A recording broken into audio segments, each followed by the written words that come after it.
Welkom by hierdie les oor die opstel van hofopskrifte, kennisgewings en beëdigde verklaringe, 'n noodsaaklike deel van die voorbereiding van regsdokumente in die Suid-Afrikaanse hofstelsel.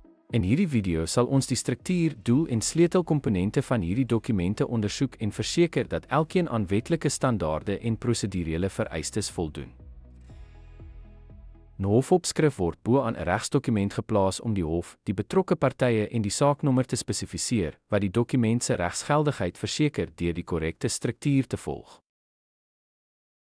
'n Voorbeeld hiervan is die opskrif vir die Hooggeregshof van Suid-Afrika se Oos-Kaapse afdeling in Port Elizabeth, wat die saaknommer en die betrokke partye as die applikant en respondent uiteensit.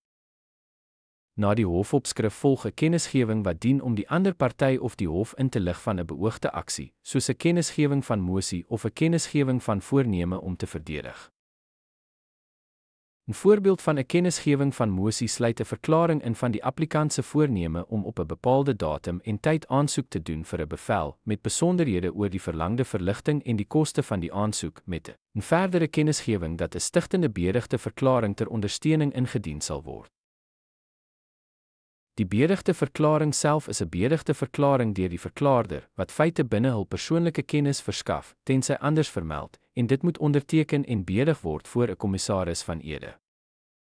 Hierdie beëdigde verklaring sluit die verklaarder se besonderhede, die handtekening en 'n sertifikaat van die kommissaris van ede in wat die erkenning en begrip van die inhoud van die beëdigde verklaring deur die verklaarder verifieer. Kortliks, die korrekte opstel van hofopskrifte, kennisgewings en beëdigde verklaringe verseker dat alle regsdokumente aan Suid-Afrikaanse prosedurele standaarde voldoen. Elkeen moet duidelik gestruktureerd en in ooreenstemming met hofreëls wees om geldigheid en professionele integriteit in die regspraktyk te handhaaf.